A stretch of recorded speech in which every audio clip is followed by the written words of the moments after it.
Jail में बंद था मुख्तार अंसारी। उस जेल के अधिकारी को मिली जान से मारने की धमकी।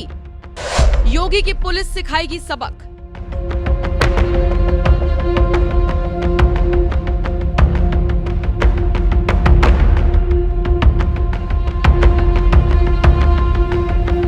पूर्वांचल का सबसे बड़ा माफिया मुख्तार अंसारी अब इस दुनिया में नहीं है। पोस्टमार्टम रिपोर्ट में इस बात की पुष्टि हुई है कि उसकी मौत हार्ट अटैक से हुई, लेकिन मुख्तार का परिवार और उसके चाहने वाले इस बात को मानने के लिए तैयार नहीं है।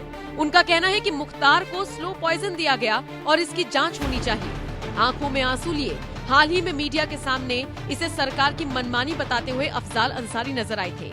अफजाल का साफ कहना था कि हमारे यहाँ दफन करने की परंपरा है, इसे अगर कोई कहने लगे कि मैंने मिट्टी में मिला दिया है तो ये उनकी मनमानी है। खैर, मुख्तार तो इस दुनिया को अलविदा कह गया, लेकिन उसके समर्थक इसे साजिश बताकर जांच की मांग लगातार उठा रहे हैं।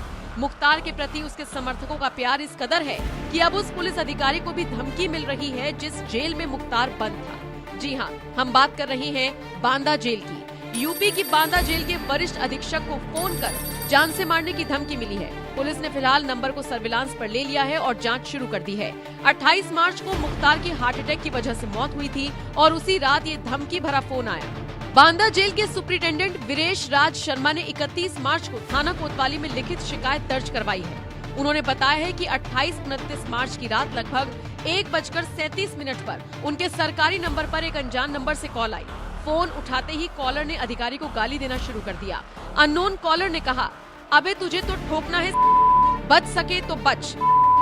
सुप्रिंटेंडेंट ने बताया कि उन्होंने कॉलर से उसका परिचय पूछा तो उसने कुछ नहीं बताया। 14 सेकंड बात हुई जिसमें वो एक तरफा गालियां और धमकी ही देता रहा और उसके बाद फोन काट दिया। शिकायत की कॉपी वीरेश ने अपने विभाग के तमाम सीनियर अधिकारियों को भी भेज दी है। पुलिस ने आईपीसी की धारा 504 और 507 के तहत केस दर्ज किया है और इसकी जांच शुरू कर दी है। फिलहाल इस मामले में अभी तक किसी की गिरफ्तारी नहीं हुई, लेकिन देखना होगा कब तक गाली और धमकी देने वाले की गिरफ्तारी होती है। दरअसल मुख्तार के समर्थकों का मानना है कि मुख्तार को साजिश के तहत मारा गया। उसका परिवार भी यही बात दोहरा रहा है और उसके 19 मार्च वाले बयान का हवाला दे रहा है, जिसमें उसने कहा था कि उसका शरीर अंदर से खोखला हो रहा है, खाने में मिलाकर उसे कुछ दिया जा रहा है।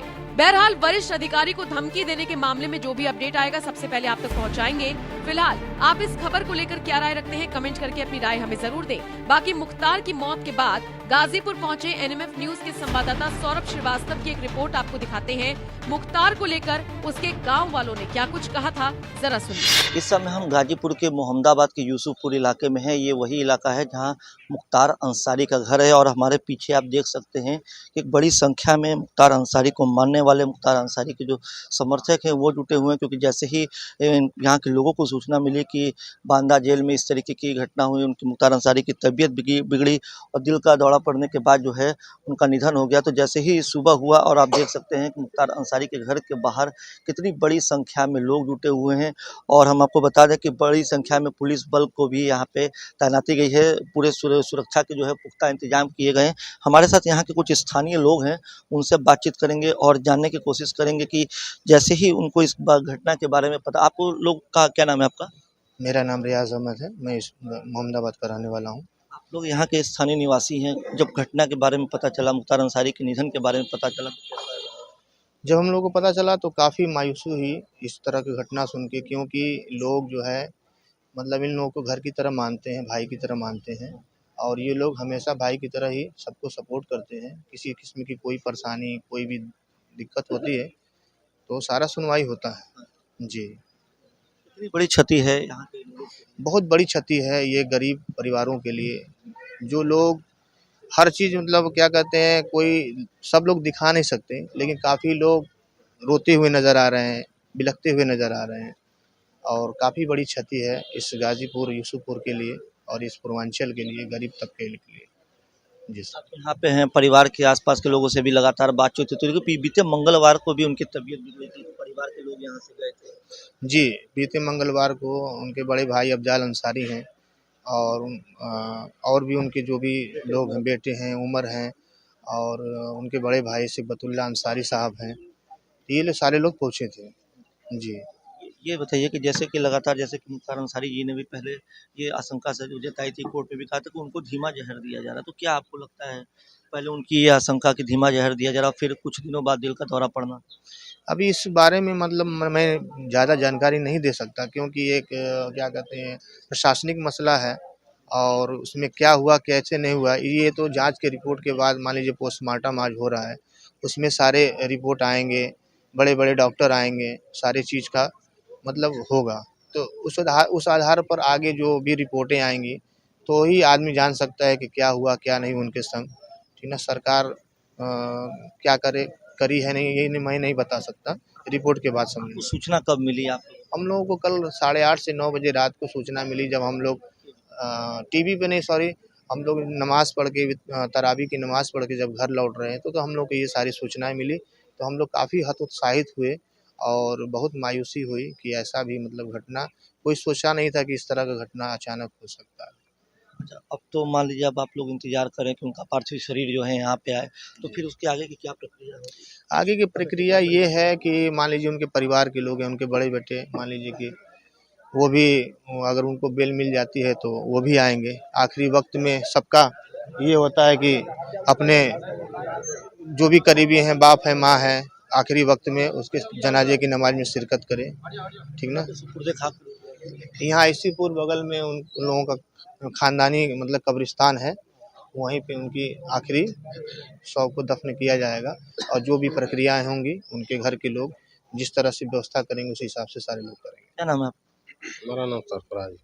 आप लोग को जब सूचना मिली, जब खबर के बारे में पता चला तो कैसा मतलब फिर क्या मतलब अंदर जरूर है, जानकारी मिला बात कभी आपके रही है?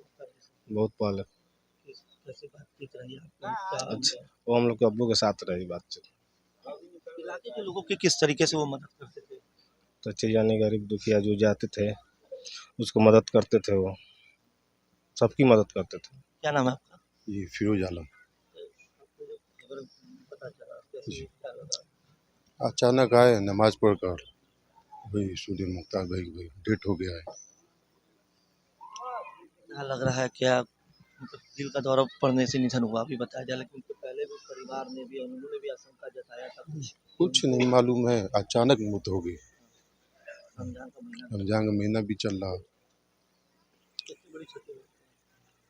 जी मैं अब्बू को दोस्त थे मुख्तार भाई, गरीबों का मस्या भी थे, हमने पड़ोसी में रहते भी आना जाना भी है, बहुत अच्छे इंसान थे मुख्तार भाई। ये बताइएगा कि कहा जाता है कि मुमताज जी सबकी मदद करते थे, चाहे धर्म से ऊपर उठकर इलाके के लोगों को। देखिए, धर्म अलग चीज़ है, ठीक ना, मुस्लिम हिंदू ये सब सारी चीज़ अलग है। अब आप देखिए, इससे पहले कि मैं मिसाल बता रहा हूँ आपको, यहाँ पे जब होली होता था तो ये कोई कह नहीं सकता था कि कौन हिंदू है कौन मुस्लिम है। सारे भाई जैसे अफजाल अंसारी हैं, मुख्तार हैं, सब लोग मिल के एक दूसरे के संग होली मनाते थे। होली का त्यौहार होता था। मैं बता रहा हूँ, ऐसा पूरे पूर्वांचल में क्या पूरे हिंदुस्तान में आपको मिसाल नहीं मिल सकता जिस तरह का यहाँ पे मिसाल था। ये पूरे एरिए से, पूरे क्षेत्र से सारे लोग हिंदू मुस्लिमीन के मतलब ये त्यौहार मनाते थे। ये बहुत बड़ी मिसाल है।